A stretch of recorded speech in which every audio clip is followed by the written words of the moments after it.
ಅಜ್ಜಿ ಮಸಾಲ. ಎಂತ ಅಡಿಗೆಯ ರುಚಿಯಾಗೋ ರಹಸ್ಯವು 20 ರೂಪಾಯಿ. ಬೆಳಗ್ಗೆ ಒಂದು, ರಾತ್ರಿ ಒಂದು, ಮಧ್ಯಾಹ್ನ ಒಂದು, ಬೆಳಗರದ್ರೆ ಒಂದು ಹಗರಣಗಳು ಬರ್ತಾ ಇದೆ. ಬಟ್ ಜನರ ಅಭಿಪ್ರಾಯ ನಿಮ್ಮ ವಿರುದ್ಧ ಇದೆಯಲ್ಲ. ಉಪಚುನಾವಣೆಗಳು ಆ ಕಥೆಯನ್ನೇ ಬೇರೆ ತರನಾಗಿ ಹೇಳ್ತಾ ಇವೆ. ನೋಡಿ, ಉಪಚುನಾವಣೆಗಳು ಸರ್ಕಾರಿ ಚುನಾವಣೆಗಳು.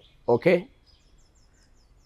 ಈಗ ಸಾಮಾನ್ಯವಾಗಿ ಒಂದು ಸೀಟ್ ಸೋತಿದ ತಕ್ಷಣ ಸರ್ಕಾರ ಬದಲಾಗಲ್ಲ.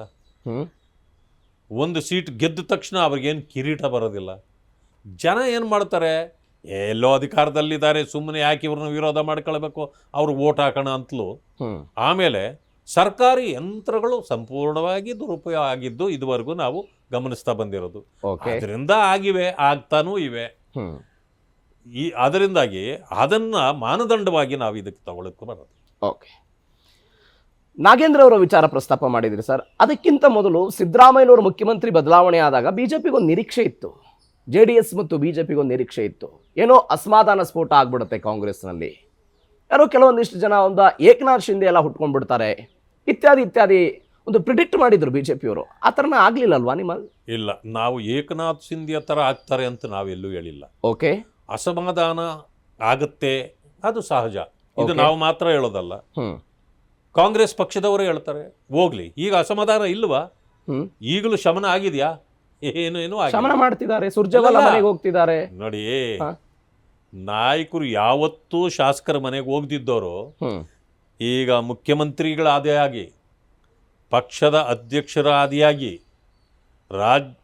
ರಾಷ್ಟ್ರದ ಪ್ರಧಾನ ಕಾರ್ಯದರ್ಶಿಗಳ ಆದಿಯಾಗಿ ಎಲ್ಲರೂ ದುಂಬಾಲು ಬೀಳ್ತಿದ್ದಾರೆ. ಭಿಕ್ಷೆ ಬೇಡೋ ರೀತಿಯಲ್ಲಿ ಅವ್ರನ್ನ ಹೋಗಿ ಕೇಳ್ಕೊಳ್ತಿದ್ದಾರೆ. ಅಂದರೆ ಕಾಂಗ್ರೆಸ್ನ ಸ್ಥಿತಿ ಎಲ್ಲಿಗೆ ಬಂದಿದೆ ಅಂತ ಇದರಿಂದ ಅರ್ಥ ಆಗಲ್ವೇ?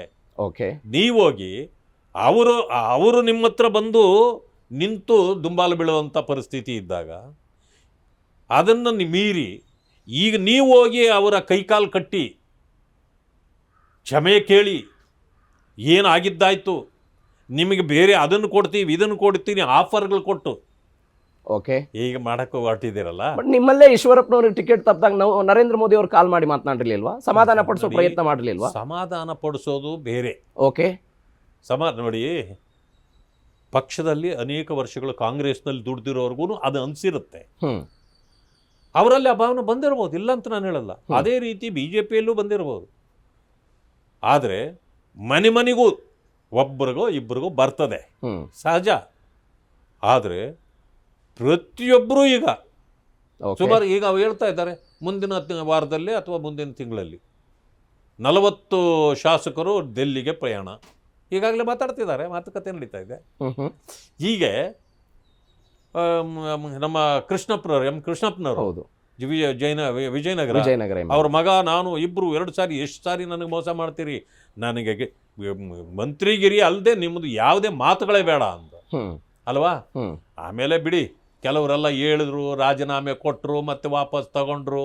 ಅದು ಬ್ಲಾಕ್ ಮೇಲಾ ಅಥವಾ ಅವ್ರನ್ನ ನೀವು ಹೋಗಿ ರಿಕ್ವೆಸ್ಟ್ ಮಾಡಿದ್ರಾ ಅಥವಾ ನೀವು ಅಂಶ ಒಡ್ಡಿದ್ರಾ, ಇವೆಲ್ಲ ಬೇರೆ. ಆದರೆ ನಿಂತಿದ್ಯಾ?